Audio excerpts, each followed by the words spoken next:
Hi everyone, वीरा classes में आप सभी का स्वागत है। तो आज से ज्योग्राफी का नया टॉपिक स्टार्ट करने वाले हैं। तो टॉपिक है डेजर्ट। तो वर्ल्ड के और भारत में तो आपको पता ही होगा एक ही डेजर्ट है, थार। लेकिन हम वर्ल्ड के सभी देखेंगे, एमसीक्यू करेंगे। तो स्टार्ट करते हैं वीडियो को। फर्स्ट क्वेश्चन है, निम्नलिखित में से किसका दैनिक तापमान में अंतर सर्वाधिक होता है। तो इनमें से आपको बताना है कि दैनिक तापमान सबसे ज़्यादा किसका होता है। तो इस ए मरुस्थल, पर्वत, पठार या महासागर। तो राइट आंसर हो जाएगा मरुस्थल, ए मरुस्थल। अगला क्वेश्चन है, मरुस्थल परिभाषित किया जाता है उस क्षेत्र के रूप में जहाँ कोई पादप न पाया जाता हो। बी है तापमान 42 डिग्री से अधिक हो, वार्षिक वर्षा 25 सेंटीमीटर से कम होती हो, और डी है बालू के टीलों की प्रधानता हो। तो जो मरुस्थल है उसको कैसे परिभाषित किया जा सकता है।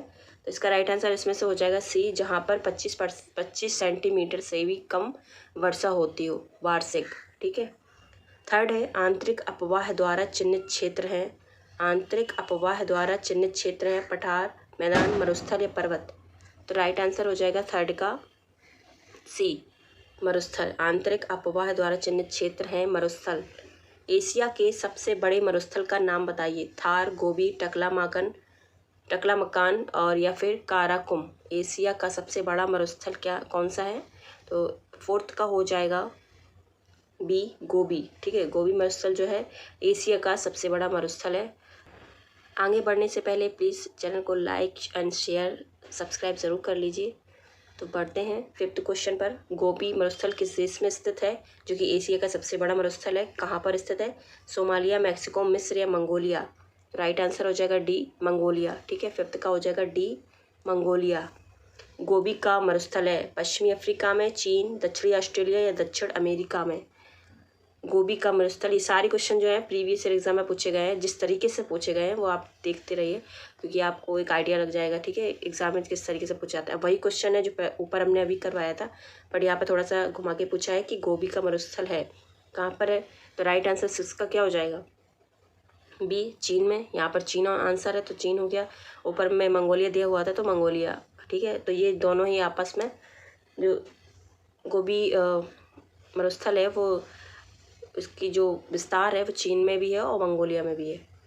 अगला है 7, गोबी मरुस्थल एशिया का सबसे बड़ा मरुस्थल है। इसका एक भाग निम्नलिखित में आता है। ऑस्ट्रेलिया, सऊदी अरेबिया, मंगोलिया या मेडागास्कर, जैसा कि अभी हमने जस्ट बताया था। तो 7 का राइट आंसर हो जाएगा सी, मंगोलिया में। 8 क्वेश्चन है, गोबी मरुस्थल एशिया का सबसे बड़ा मरुस्थल है या दक्षिण मंगोलिया के प्रदेशों तथा डैश के उत्तरी प्रदेशों को आच्छादित करता है। रूस, चीन, भारत, म्यांमार। तो 8 का राइट आंसर हो जाएगा बी, चीन। ठीक है, वही क्वेश्चन है, बस थोड़ा सा घुमा के पूछा है। इसमें कहा गया था कि यह दक्षिण मंगोलिया के साथ साथ चीन को भी आच्छादित करता है, यानी चीन में भी इसका विस्तार है। 9th क्वेश्चन है, निम्न में से कौन उष्णकटिबंधीय मरुस्थल नहीं है। अरबिया, अटाकामा, गोबी या कालाहारी। तो राइट आंसर इसका क्या हो जाएगा, गोबी। ठीक है, जो गोबी मरुस्थल है वो एक उष्णकटिबंधीय मरुस्थल नहीं है। 9 का हो जाएगा सी। 10th का क्या है, 10th क्वेश्चन है, दक्षिण एशिया का सबसे बड़ा मरुस्थल है कोलोराडो, अटाकामा, कालाहारी, थार। दक्षिण एशिया का सबसे बड़ा मरुस्थल है तो डी है यहाँ पर थार, जो कि भारत में है। ठीक है। 11 है, संसार का सर्वाधिक जनसंख्या वाला मरुस्थल है गोबी, सहारा, थार या कालाहारी। संसार का सर्वाधिक जनसंख्या वाला मरुस्थल है सी, थार। थार जो मरुस्थल है वो सर्वाधिक जनसंख्या वाला मरुस्थल है। 12 है, भारतीय मरुस्थल को कहते हैं गोबी, सहारा, थार या अटाकामा। तो थार मरुस्थल कहते हैं भारतीय मरुस्थल को। अगला है 12 का हो गया सी। 13 है, भारत के थार मरुस्थल का कितना भाग राजस्थान में है। भारत के थार मरुस्थल का कितना भाग राजस्थान में है। 62%, 40%, 80%, 90%। तो 13 का हो जाएगा ए, 62%। 13 का ए है 62%। 14 है, जो 14 क्वेश्चन है, निम्नोक्त में से कौन सा राजस्थान का मरुस्थलीय जिला नहीं है। कोटा, बाड़मेर, जैसलमेर, चूरू। राजस्थान का कौन सा जिला है जो मरुस्थलीय नहीं है। तो 14 का राइट आंसर हो जाएगा कोटा।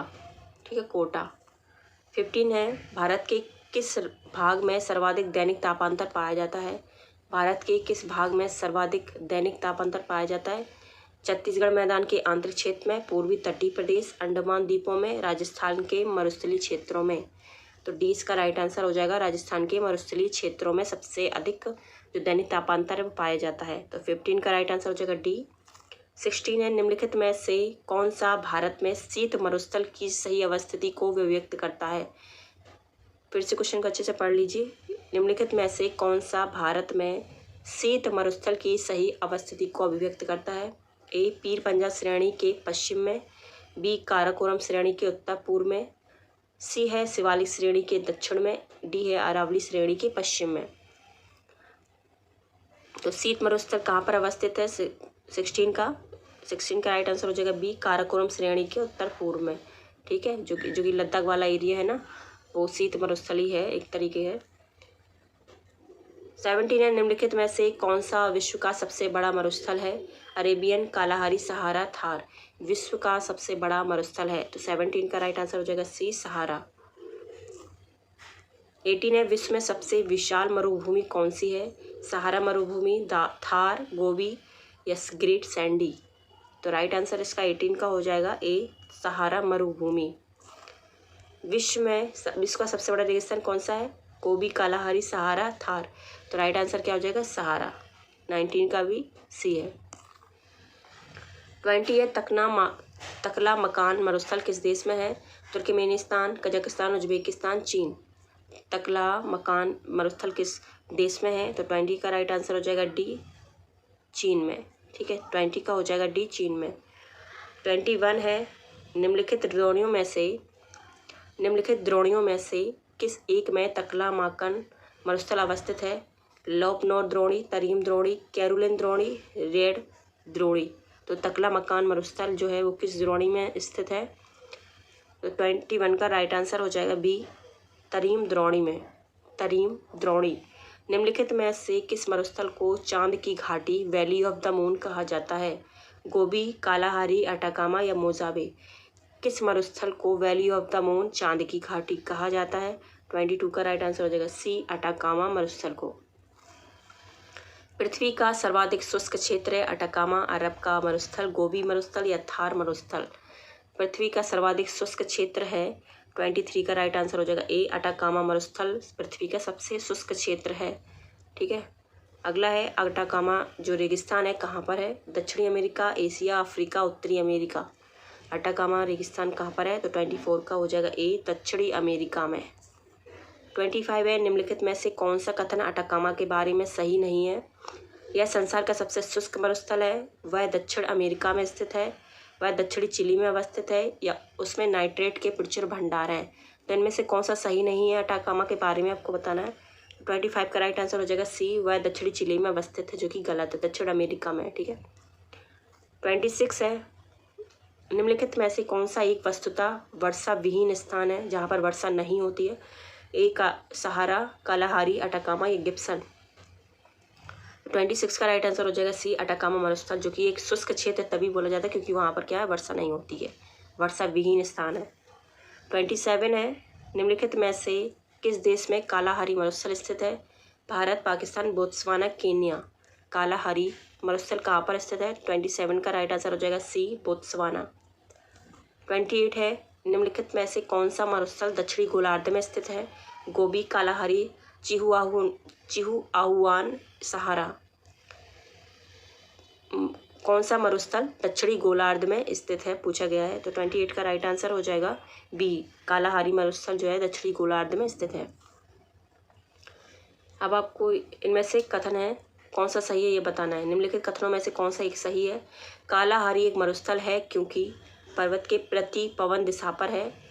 बी है उष्णकटिबंध में स्थित है। सी उच्च दाब कोष्ठ के अधः स्थित है, या फिर डी है केवल स्थल पवनों को प्राप्त करता है। तो राइट आंसर क्या है, कालाहारी एक मरुस्थल है क्योंकि यह उच्च दाब कोष्ठ के अधःस्थ है, उच्च दाब कोष्ठ के अधःस्थ है। अगला क्वेश्चन है, आपको यहाँ पर सही बताना है इनमें से कौन सा सही है। ठीक है, ये कुछ ऑप्शन दिए गए हैं, इनमें से सही आपको चुनना है। कालाहारी मरुस्थल अवस्थित है बोत्सवाना, नामीबिया, जैरी, जोम्बिया। 30 का राइट आंसर हो जाएगा सी 1 और 2 बोत्सवाना और नामीबिया में। ठीक है, बोत्सवाना और नामीबिया में कालाहारी जो मरुस्थल है वो अवस्थित है। 1 और 2, 30 का हो जाएगा 1 और 2। 31 है, कौन सा शीतोष्ण कटिबंधीय मरुस्थल है? अटाकामा, अरब, कालाहारी, पैटागोनिया। इनमें से कौन सा शीतोष्ण, शीत अलग होता है और शीतोष्ण अलग होता है, ठीक है।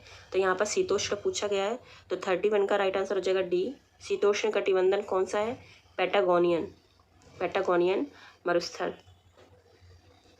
ग्रेट विक्टोरियन मरुस्थल कहाँ पर स्थित है? ग्रेट विक्टोरियन मरुस्थल कहाँ पर स्थित है? भारत, ऑस्ट्रेलिया, मिस्र, उत्तर अफ्रीका।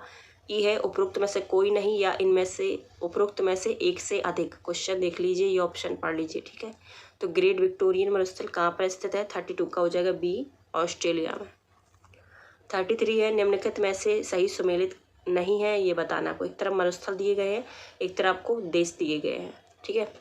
तो तकलामाकान चीन, सोनोरन संयुक्त राज्य America, Karakoram Turkmenistan, Gibson Brazil. तो 33 का राइट आंसर क्या है? डी। 33 का राइट आंसर क्या हो जाएगा? डी, गिब्सन, ठीक है। यहाँ पे ब्राज़ील नहीं होगा, सुमेलित नहीं है पूछा है, तो डी इसका राइट आंसर। बाकी के क्या है? तकलामाकान चीन में है, सही है। सोनोरन यूएसए में, ये भी सही है। काराकोरम कहाँ पर है? तुर्कमेनिस्तान में। अगला है, यहाँ पर आपको सही मिला, सूची 1 और सूची 2 दिए गए हैं। एक तरफ आपको महाद्वीप है, एक तरफ मरुस्थल दिए गए हैं, तो आपको मिलान करना है कि कौन से महाद्वीप पे कौन सा मरुस्थल स्थित है, ठीक है। तो एशिया, अफ्रीका, उत्तरी अमेरिका, दक्षिणी अमेरिका। अटाकामा, मोजावे, कालाहारी, गोबी। तो इसमें से राइट आंसर आप चुनिए। वीडियो को पॉज कीजिए, क्वेश्चन को अच्छे से देख लीजिए, फिर आंसर करिएगा, ठीक है। और चैनल को लाइक, शेयर और सब्सक्राइब जरूर कर देना प्लीज़। 34, अगर वीडियो अच्छा लग रहा हो तो कमेंट ज़रूर कीजिएगा अगर कोई डाउट हो तो। 34 का राइट आंसर क्या हो जाएगा? सी, ए का 4। एशिया का कौन सा है? गोबी, जो कि मंगोलिया चीन में पड़ता है। अफ्रीका का हो जाएगा कालाहारी, बी का हो जाएगा 3। उत्तरी अमेरिका का हो जाएगा मोजाबे, दक्षिण अमेरिका का अटाकामा, जो कि एक शुष्क क्षेत्र है। 35 है, निम्नलिखित जो रेगिस्तान आपको दिए गए हैं उनको आपको जोड़ा बनाना है। एक तरफ रेगिस्तान है, एक तरफ स्थान है। तो कालाहारी आपको मिलान करना, ऑप्शन दिए गए हैं। Kalahari, Atacama, Thar, great Victoria, दक्षिण अमेरिका, ऑस्ट्रेलिया, अफ्रीका या एशिया। तो मिलान कीजिए, इसका राइट आंसर हो जाएगा डी। कालाहारी जो है अफ्रीका में है, अटाकामा दक्षिण अमेरिका में, थार एशिया, ग्रेट विक्टोरिया है ऑस्ट्रेलिया में। 36 है, महाद्वीपों के पश्चिमी उष्णकटिबंधीय क्षेत्रों में विस्तृत मरुस्थल पाए जाते हैं क्योंकि ए है पूर्वी व्यावसायिक पवन चलती हैं, पश्चिमी तटों पर महासागर की ठंडी धाराएं बहती हैं। पूर्वी व्यापारिक पवनें चलते हैं और पश्चिमी तटों पर महासागर की ठंडी धाराएं बहती हैं। डी है, पश्चिमी सीमांत क्षेत्रों में वाष्पीकरण की दर अधिक है। तो क्या कारण है कि जो पश्चिमी उष्णकटिबंधीय क्षेत्रों में मरुस्थल पाए जाते हैं? 36 का राइट आंसर क्या हो जाएगा? सी, जो पूर्वी व्यापारिक पवनें चलती हैं और पश्चिमी तटों पर महासागर की ठंडी धाराएं बहती हैं। सी इसका राइट आंसर हो जाएगा, 36 का सी। 37 है, मरुस्थलीय पौधों की जड़ लंबी होती है क्योंकि जड़ें पानी की तलाश में लंबी हो जाती हैं। बी, भूमि का उच्च तापमान जड़ों को लंबा होने हेतु प्रोत्साहित करता है। सी, भूमि में पानी नहीं होता अतः यह सख्त होकर जड़ों पर दबाव डालती है जिससे वे लंबी हो जाती हैं।